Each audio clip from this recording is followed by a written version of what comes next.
नमः शिवाय दोस्तों, कैसे हैं आप सब। आज इस वीडियो में हम आपके साथ शेयर करने वाले हैं सावन सोमवार के व्रत का उद्यापन हमें कैसे करना चाहिए, कौन कौन से सामान की हमें आवश्यकता होती है। अगर ज़्यादा सामग्री ना जोड़ पाएँ हम या ना ले सकें तो हमें उद्यापन कम सामग्री में कैसे करना चाहिए, क्या लेना ज़रूरी है, क्या नहीं लेना ज़रूरी है, ये सारी जानकारी इस वीडियो में मैं आपके साथ आज शेयर करूँगी। तो फ्रेंड देखिए, जितना ज़रूरी है सावन के व्रत रखना या सावन के महीने में पूजा पाठ करना, भगवान भोले की सेवा करना, उतना ही जरूरी होता है हमें उद्यापन करना। उद्यापन के बिना कोई भी व्रत संकल्प पूरा नहीं माना जाता, तो हमें उद्यापन भी करना चाहिए। तो देखिए, जिन्होंने सावन के सोमवार रखे हैं वो लास्ट सावन जो अब सोमवार आएगा उसको उद्यापन करना है। जिन्होंने पूरे सावन के महीने व्रत करे हैं वो पूर्णिमा वाले दिन उद्यापन करेंगे। तो देखिए, उद्यापन में क्या होता है कि जितना हम पे सामर्थ होता है, मतलब जितना भगवान ने हमें दिया है उस हिसाब से हमें करना चाहिए। अगर ज़्यादा नहीं है तो थोड़े में भी हम कर सकते हैं। तो देखिए, अगर आपके पास है आप कर सकते हैं, आपकी भगवान ने इतना दिया है कि आप कर सकते हैं, तो माता पार्वती को चढ़ाने के लिए उनके नाम से एक साड़ी निकाल लें।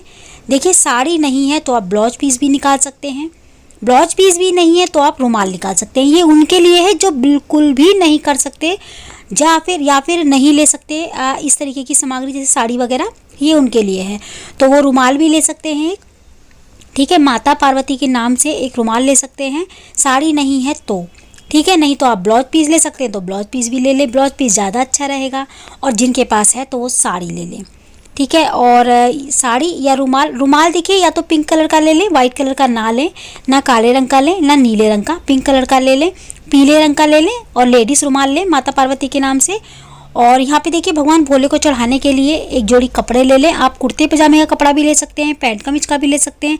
अगर पैंट कमीज के कपड़ा नहीं ले सकते या आपके पास इतना सामर्थ्य नहीं है, इतने नहीं है कि आप कर सके, तो भगवान भोले को चढ़ाने के लिए आप एक अंगोछा भी ले सकते हैं, स्वापी अंगोछा। ये 50 या 100 रुपये में मार्केट में 100 रुपये का तो मिल ही जाएगा आसानी से। मान लीजिए अगर आपके पास ये भी नहीं है, अंगोछा लेने के लिए भी नहीं है इतनी, तो आप फिर एक रुमाल भगवान भोले के नाम से उनके चढ़ाने के लिए एक रुमाल ले सकते हैं। रुमाल आप बिल्कुल वाइट ना लें, रुमाल आप ऐसा लें जिसमें धारियाँ वगैरह बनी हो, या फिर पीले रंग का रुमाल ले लें, ठीक है। लाल रंग का ना ले, पीले रंग का रुमाल ले ले, उस पर धारियाँ बनी हुई, या वाइट कलर का है तो धारियाँ बनी होनी चाहिए। एकदम प्लेन रुमाल ना ले वाइट रंग का, ठीक है, क्योंकि ये एकदम सफ़ेद रंग की चीज़ें हमें भगवान मतलब पूजा में नहीं चढ़ानी चाहिए। तो ये हो गया रुमाल। देखिए, साड़ी पैंट कमीज का कपड़ा नहीं है तो आप रुमाल ले सकते हैं। तो दोनों के लिए आप एक एक रुमाल ले लेंगे, लेडीज़ रुमाल, जेंट्स रुमाल। इसके अलावा देखिए, हमें चाहिए माता पार्वती को चढ़ाने के लिए श्रृंगार की सामग्री। अगर आपने व्रत के पहले दिन, जिस दिन आपने पहला व्रत रखा था सावन के सोमवार का, उस दिन अगर आपने चढ़ाई है, उसके अलावा आपको उद्यापन वाले दिन भी ये चीज़ें चढ़ानी होंगी। तो देखिए, नहीं चढ़ाई पहले दिन तो कोई बात नहीं, लेकिन जब उद्यापन करते हैं उस दिन हमें कम से कम 2 चीज़ें जरूर चढ़ानी चाहिए, जैसे कि सिंदूर और चूड़ी आप जरूर चढ़ाएं। इसके अलावा आप कोई भी मिठाई ले सकते हैं।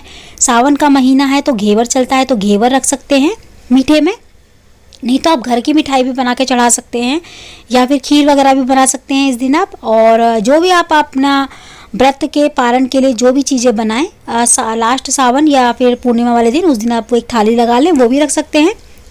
इसके अलावा केले भगवान की पूजा में हम पूरे महीने चढ़ाते हैं, या ऋतु फल है ये, हमेशा रहते हैं वैसे तो केले हम जरूर चढ़ाएं, कम से कम 1 दर्जन या 6 केले जरूर चढ़ाएं। इसके अलावा देखिए, दूध चढ़ता है भोले बाबा को पूरे सावन के महीने, दूध, दही, घी, शहद, शक्कर चढ़ाते हैं।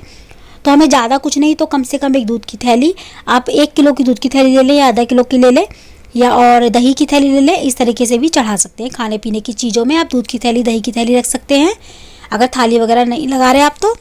और केले रख सकते हैं। देखिए, अगर आपने थाली लगाई है खाने की तो आप केले स्किप कर सकते हैं। वैसे फल वगैरह तो पूजा में चढ़ाए जाते हैं, तो थोड़े से फल जरूर चढ़ाएं। अगर नहीं है थाली तो 1 दर्जन केले रख लें, दूध दही रख लें। अब जैसे कि मैंने बताया आपको, भगवान शिव माता पार्वती के लिए कपड़े भी चढ़ाए जाते हैं, कपड़े भी निकाले जाते हैं। तो अगर पैंट कमीज का कपड़ा नहीं है तो आप रुमाल निकाल सकते हैं। इस सामान को आप स्किप कर दें। और ये केले, दूध, दही मैंने रखा है ना, रुमाल, 2 रुमाल ले लें, दूध ले लें, केले ले लें, साथ में माता पार्वती के लिए 2 श्रृंगार की चीज़ें ले लें। इनको इकट्ठा करके आप पूजन स्थल पे रखें जब आप पूजा करें। उद्यापन वाले दिन शाम को प्रदोष काल में ये पूजा की जाती है, प्रदोष काल में उद्यापन होता है। तो शाम के समय जब आप पूजा करें तो ये सारी चीज़ों को एकांतरित रख लें, वहीं पे रख लें, पूजा चौकी पे चढ़ाएं भगवान को। सभी चीज़ों को स्पर्श कराएं भगवान भोले को, जो भोले के बाबा के लिए जो भी सामान आप चढ़ाने के लिए लेके आए हैं वो सब चीज़ें स्पर्श कराएं। माता पार्वती को श्रृंगार की चीज़ें चढ़ाएं, साड़ी वगैरह स्पर्श कराएं, छुआएं उनको। पूजा वगैरह होने के बाद ये सारी चीज़ें छुआ लें, उसके बाद मिनस दें इनको। तो देखिए ये पूजा जो है ना शाम को ही की जाएगी, तो शाम को करें क्योंकि भोले बाबा की पूजा शाम को ही की जाती है। उद्यापन हो कुछ भी हो तो शाम को ही करना सही रहता है। तो आप प्रदोष काल में करें और थोड़ा सा सीधे हाथ में जल लेके इस तरीके से मिनस दें। तो पूजा करने के बाद ना ये सारी चीज़ें जो दान करने वाली चीज़ें आप रखोगे ना उनको मिनसना है, चाहे थोड़ी हो या ज़्यादा हो। हमें चाहे थोड़ी सी चीज़ है, चाहे एक ही चीज़ आपने रखी है दान करने के लिए, वो एक चीज़ को भी आपको मिनसना है। और कुछ ना कुछ दक्षिणा जरूर रखें, जैसे कि 11 रुपये, 21 रुपये, 51 रुपये, 101 रुपये, जो भी आपकी क्षमता हो। अपनी क्षमता अनुसार आप जो है ना दक्षिणा भी रखें इसमें ज़रूर, क्योंकि एक दक्षिणा ऐसी चीज़ है जिसको रखने से जो भी थोड़ी बहुत कमी होती है ना हमारे दान पुण्य में, उसकी वो पूर्ति कर देती है। तो दक्षिणा भी ज़रूर रखें। देखिए मैं ये नहीं कह रही कि ज़्यादा रखें, थोड़े से 51 रुपये भी या फिर 50 मतलब 11 रुपये भी आप रख सकते हैं, 1 रुपया भी आप रख सकते हैं, ठीक है, लेकिन रखें जरूर। सारी सामग्री हमें उद्यापन वाले दिन चाहिए। सोमवार को उद्यापन करना है, ये व्रत आए, लास्ट व्रत जो है सावन के सोमवार का, इस दिन हमें शाम को उद्यापन करना है। अगर आपने पूरे सावन के महीने व्रत रखे हैं तो आप पूर्णिमा वाले दिन प्रदोष काल में शाम को उद्यापन करें, ठीक है। और उद्यापन के बाद जो है ना जब हम मिनस देंगे चीज़ों को तो हमें ये दान करनी है। आप मंदिर में जाके दान कर दें या मंदिर में ही शाम को पूजा कर सकते हैं।